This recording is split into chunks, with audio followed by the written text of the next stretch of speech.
Well, hello everyone. My name's David, and you are welcome to Davidsbirdroom. Come on in. Well, here, listen. We're now at Season 3, Episode 3 at Davidsbirdroom. So what's been happening? Stay tuned and you'll see what's been happening here during the month of May 23, the breeding season with all its ups and downs.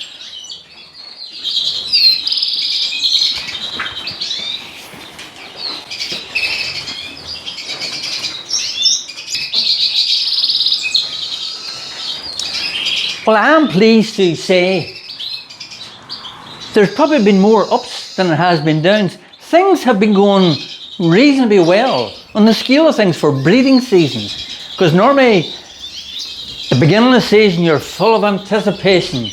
You've got your birds all prepared, you've fed them, you've got them, done everything you could. And then what it's left to do is, it's up to the birds then. So really it's what you give them, and then it's up to them to perform. So you're left in the hands of the birds to do what they have to do. So I say, I can't really complain. I'll let you see what's been happening here now. So now, as you can see, there's young ones. It's weaning time. It's what I call my weaning parade. Weaning parade for my first round. So my first young birds are all starting to leave the nest, and it's a dodgy time, because it's at that period when the hen is actually looking to go back to nest again. And sometimes she can be looking for nice new fresh nest material.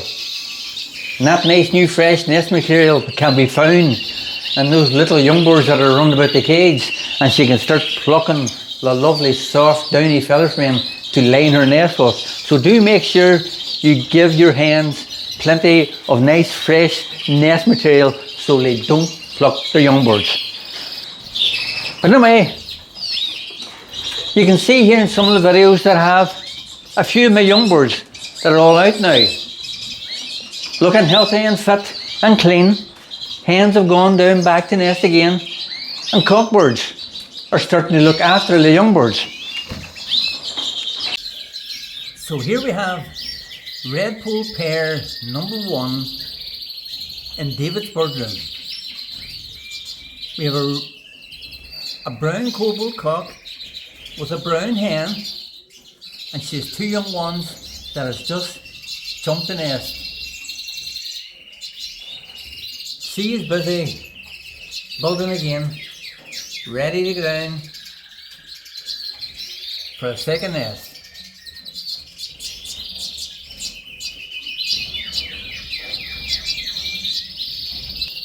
Busy pulling away at nice fresh soft nest material, whilst Dad is keeping an eye on the young birds. The hen going to nest, the cockbird finishing feeding the young birds, making sure they make it. Brown cobalts, lesser redpolls. And lesser pair number 2, we have a brown cockbird with a brown hen. She had a single young one in the first nest, and when I rung it, she seemed to abandon the young ones. So she's back down sitting on eggs again. I think she may have 4 full eggs. I'm going to keep a close eye on it and see what happens this time. So, brown lesser redpolls. And in this double cage, we have our siskins. Siskin pair number 1. We have a brown pastel cockbird with a brown hen. In this corner, there's 2 young ones ready to jump a nest, and Mum has went into the second nest and has laid in there. So soon be waiting on the 2 chicks to come out. Hopefully the father will finish them off while smaller incubates for second clutch. Siskin pair number 2. We have a brown cockbird with a normal hen. She is nested and here currently has 4 young ones. First of them was rung last night, so will not disturb. I see she's out of the nest now at the minute, so that's mum and dad. There she is, there's the mother.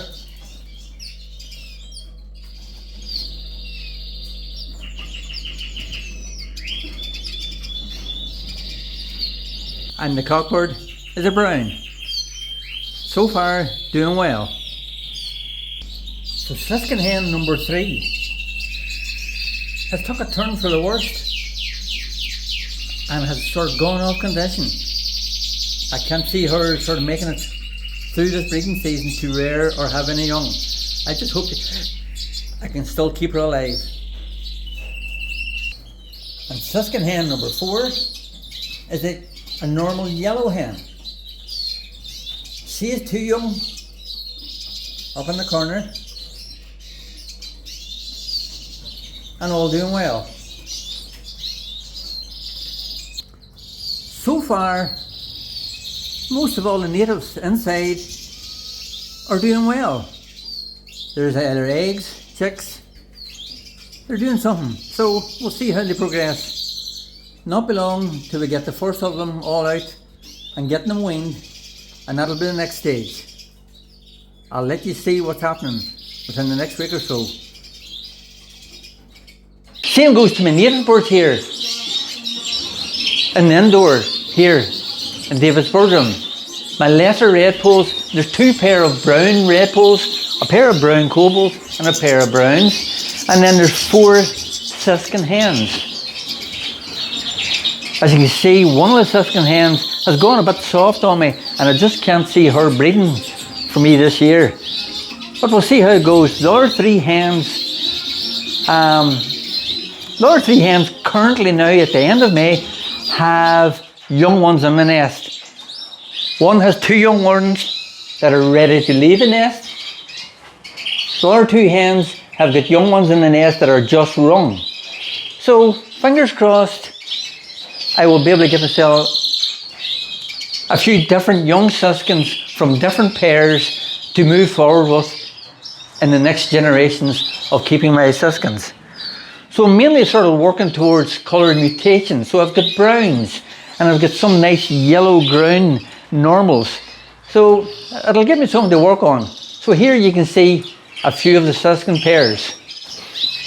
You have pair 1, 2, 3 and 4. So I hope you out there, and most of you are probably into your second round now, because I know a lot of you have started fairly early. You got your birds going early and it works well. Your own programs, it all works. You can't say it's wrong to do this or it's wrong to do that, or it's wrong to start too early, or it's wrong to start. Whatever suits your lifestyle around your birds, that's the way you operate it, and it will work. So a lot of you out there will have your second round birds are even finished completely, and your young birds all starting to molt and starting to colour feed. You will have those nice young early birds for the show bench. Good idea.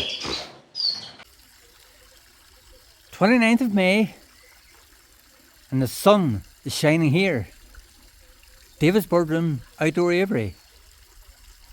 Gives the birds a wee boost in the outside aviary. Things were slow inside. So hopefully now that the sun has arrived, a bit of heat, the birds in the outdoor aviary will start to go to nest, and we'll get a few of my native redpolls, millies, lessers and a few Siskins out there. We'll see what's happening.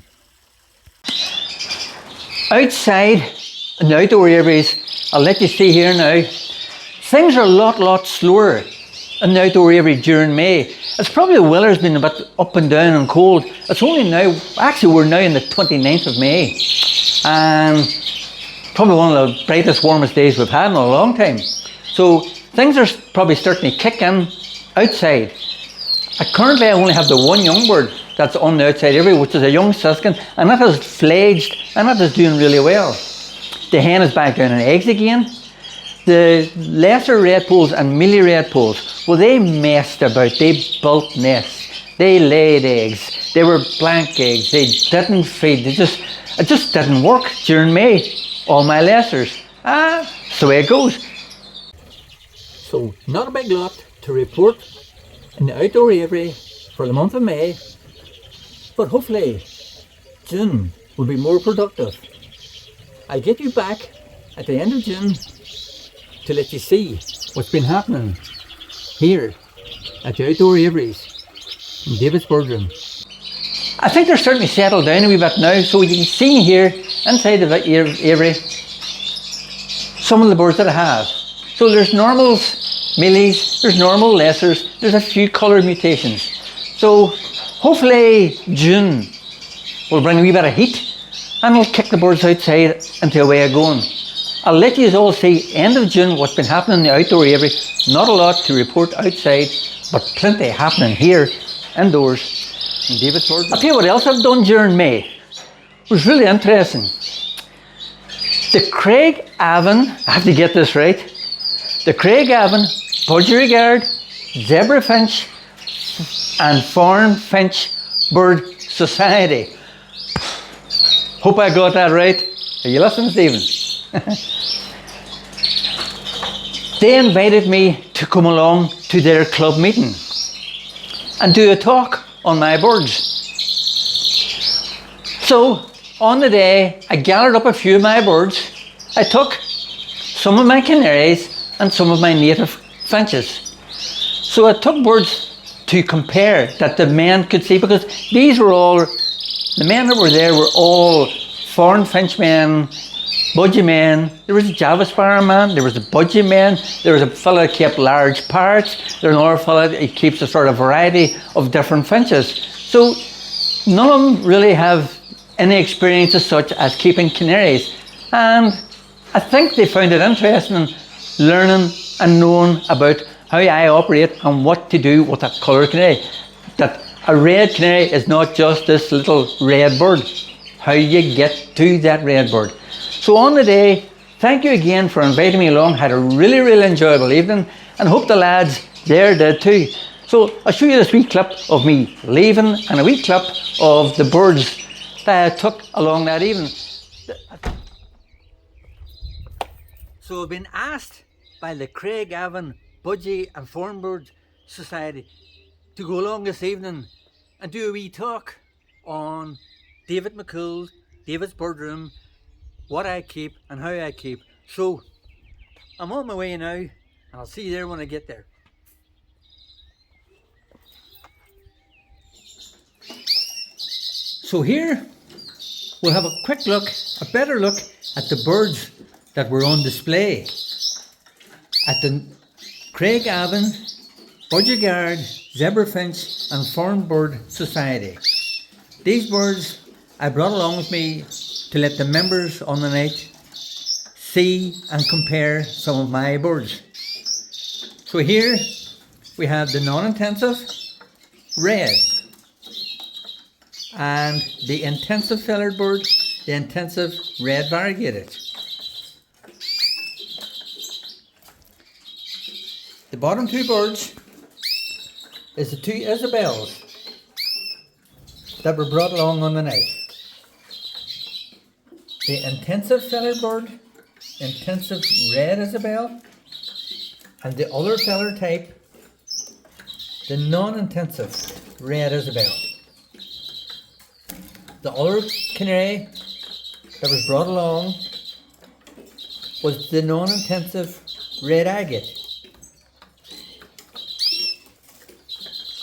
So that was the 5 canaries that were on display for the members to see in that evening.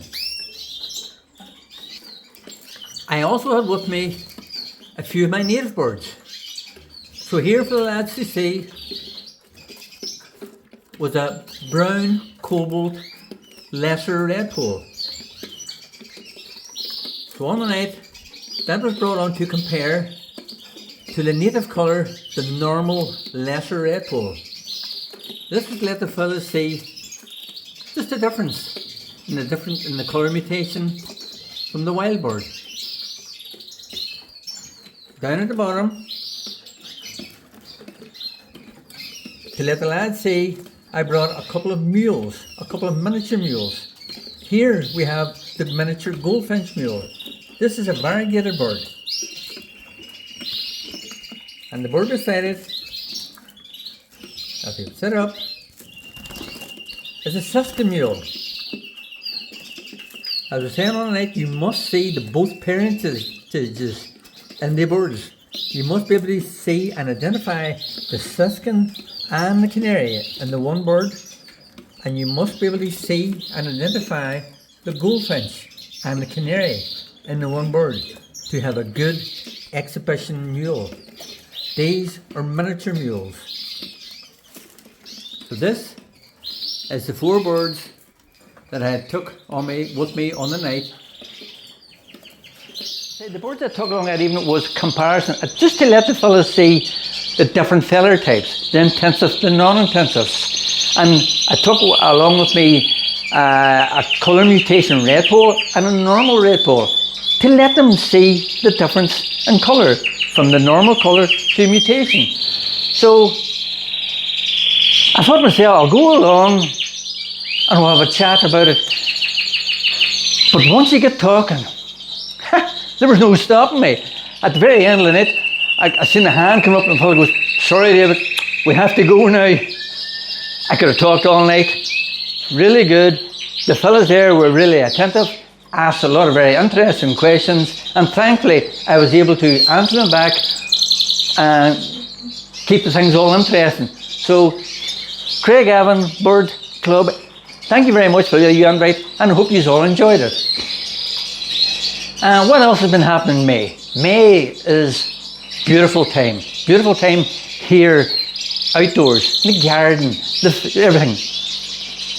So I hope you all have been having a good breeding season, have plenty of young birds on the nest, on the perch, get them coloured, whatever. So I'm hoping to see you all again probably. We'll do one for the end of June and let you see what's been happening. Hopefully there'll be more native finches on the outdoor aviaries. So everybody, for now, take care. I'll see you again June. Take care everybody. Bye bye.